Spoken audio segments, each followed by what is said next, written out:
Hello friends, in this video we are going to learn about the introduction part of directors.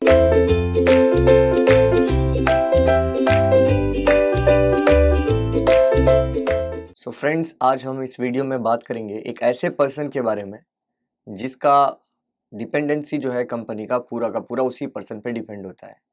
यानी कि आज हम बात करेंगे डायरेक्टर्स के बारे में जिसका मैनेजमेंट जो है कंपनी का पूरा डायरेक्टर्स ही मैनेज करता है। सो स्टार्ट करेंगे हम डायरेक्टर से।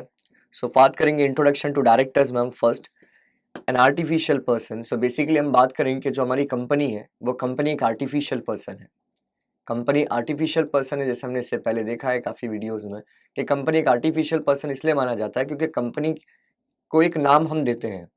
अब कंपनी को एक नाम दिया गया, बेसिकली ह्यूमन बीइंग वगैरह को नाम दिया जाता है, तो उसमें कैसा है, फीलिंग्स होती है। जैसे इंसान है, हम सब में एक फीलिंग होती है, हम किसी चीज़ को फील कर सकते हैं, गुड है, बैड है, लाइक है, डिसलाइक है, बट कंपनी के अंदर फीलिंग्स नहीं होती है। इसलिए कहा जाता है कि कंपनी जो है वो एक आर्टिफिशियल पर्सन है। अब कंपनी यहाँ पर आर्टिफिशियल पर्सन है, तो अब कंपनी आर्टिफिशियल पर्सन है तो क्या कंपनी खुद को मैनेज कर पाएगी? नहीं, यानी कोई ना कोई पर्सन ऐसा चाहिए जो कंपनी को क्या करेगा, मैनेज करेगा। It needs a human agency to manage and control the day to day affairs. So अगर कंपनी एक आर्टिफिशियल पर्सन है तो वो खुद को मैनेज नहीं कर सकती, इसीलिए हमें क्या करना पड़ेगा, जो डे टू डे अफेयर्स होंगे यानी डे टू डे एक्टिविटी होगी उस कंपनी की, उसको मैनेज करने के लिए, उसे कंट्रोल करने के लिए हमें ह्यूमन एजेंसी यानी कि कुछ ह्यूमन को अपॉइंट्स करना पड़ेगा। बेसिकली हमें एक डायरेक्टर्स को अपॉइंट करना पड़ेगा जो हमारी कंपनी को प्रॉपरली क्या कर सके, मैनेज कर सके। सो कंपनी बेसिकली एक आर्टिफिशियल पर्सन है, वो कंपनी खुद अपने आप को कंट्रोल और मैनेज नहीं कर सकती, इसीलिए हमें क्या करना पड़ेगा, एक डायरेक्टर्स को अपॉइंट करना पड़ेगा। There is a separation of ownership and management. तो बेसिकली बात करें कंपनी के अंदर, तो कंपनी में ओनरशिप और मैनेजमेंट दोनों सेपरेट होता है। ओनरशिप और मैनेजमेंट सेपरेट होने का मतलब ये है कि कंपनी में ओनरशिप जो है वो ओनर्स के हाथ में होती है, यानी वो पर्सन के हाथ में होती है जो कंपनी में शेयर्स में इन्वेस्ट करता है और शेयर होल्डर बनता है। यानी कि कंपनी में ओनर्स जो है वो शेयर होल्डर है, बट शेयर होल्डर जो है वो कंपनी को मैनेज नहीं करता। मैनेजमेंट की जो पूरी रिस्पॉन्सिबिलिटी है वो शेयर होल्डर के बिहाफ में डायरेक्टर्स को दी जाती है और डायरेक्टर्स जो है वो कंपनी को मैनेज करता है।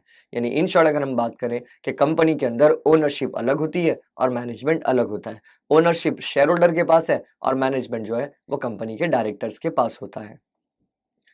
Following are the reasons of separation of ownership and management in the company. So कुछ रीजन है जिन रीजंस की वजह से ही ओनरशिप अलग रखी गई है और मैनेजमेंट जो है अलग रखा गया है।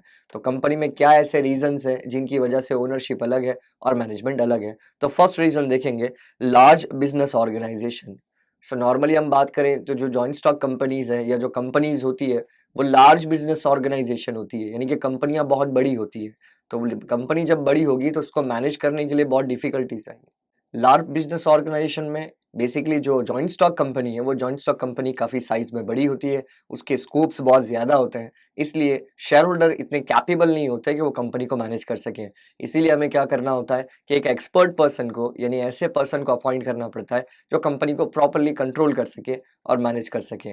सो यहाँ पर बेसिकली देखा जाए तो कंपनी का जो साइज़ है वो काफ़ी बड़ा है और बड़े साइज़ को मैनेज करने के लिए शेयर होल्डर पूरी तरह से कैपेबल नहीं होते, इसीलिए यहाँ पर हम ओनरशिप को अलग रखते हैं और मैनेजमेंट को अलग रखते हैं। तो ओनर शेयर होल्डर हो गया और मैनेजमेंट जो है वो हम डायरेक्टर्स के हाथ में दे देते हैं।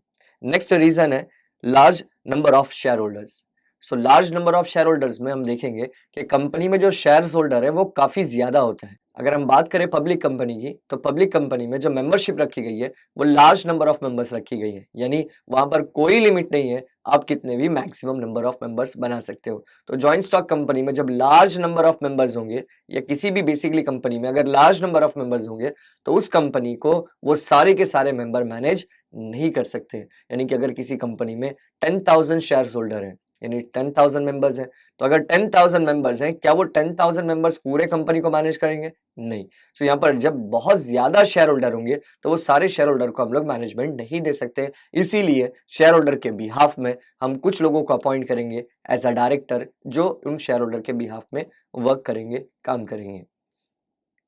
नेक्स्ट रीजन है डिसइंटरेस्टेड शेयर होल्डर। तो डिसइंटरेस्टेड शेयर होल्डर मतलब बेसिकली यहाँ जो शेयर होल्डर्स हैं वो अलग अलग एरियाज में अलग अलग स्पेस में रहते हैं, अलग अलग लोकेलिटी में रहते हैं। तो बेसिकली जब शेयर होल्डर बहुत स्कैटर्ड है यानी कि फैले हुए हैं, तो उस केस में क्या होता है कि शेयर होल्डर ज़्यादा इंटरेस्ट कंपनी में दिखाते नहीं है। उसके साथ-साथ जो शेयर होल्डर हैं, उनका खुद का भी कोई बिज़नेस होता है, खुद का भी कोई काम होता है, तो वो अपने पर्सनल काम में एंगेज होते हैं। वो ज़्यादातर किसी कंपनी में जिस कंपनी में उन्होंने शेयर्स खरीदा है, वहाँ इंटरेस्टेड नहीं होते हैं। तो सब अपने-अपने पर्सनल काम में बिज़ी हैं, इसीलिए शेयर होल्डर जो है इस कंपनी में इंटरेस्टेड नहीं होते हैं। सो लास्ट पॉइंट में हम देखेंगे incapability of share holder in terms of qualification and inability to manage of the company. So basically अगर लास्ट रीजन में हम देखें कि जो शेयर होल्डर है वो इनकैपेबल होता है।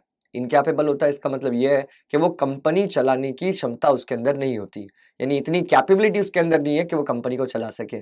सो बेसिकली दो पॉइंट्स हमने इसमें देखे, एक इनएबिलिटी और उसका क्वालिफिकेशन। तो इनएबिलिटी मतलब उसमें इतनी एबिलिटी नहीं है कि वो कंपनी को मैनेज कर सके, कंटिन्यू कर सके, चला सके, और दूसरा उसके पास इतना क्वालिफिकेशन नहीं है। तो शेयर होल्डर के पास बेसिकली इतना क्वालिफिकेशन नहीं होता एज अ डायरेक्टर जो है कंपनी में काम कर सके। तो बेसिकली यहाँ पर ये रीजंस थे जिनकी वजह से कोई भी डायरेक्टर जो है वो अलग होगा कंपनी से और ओनरशिप जो है कंपनी की अलग होगी। सो बेसिकली यहाँ पर सेपरेशन होगा ओनरशिप एंड मैनेजमेंट का। Thank you friends.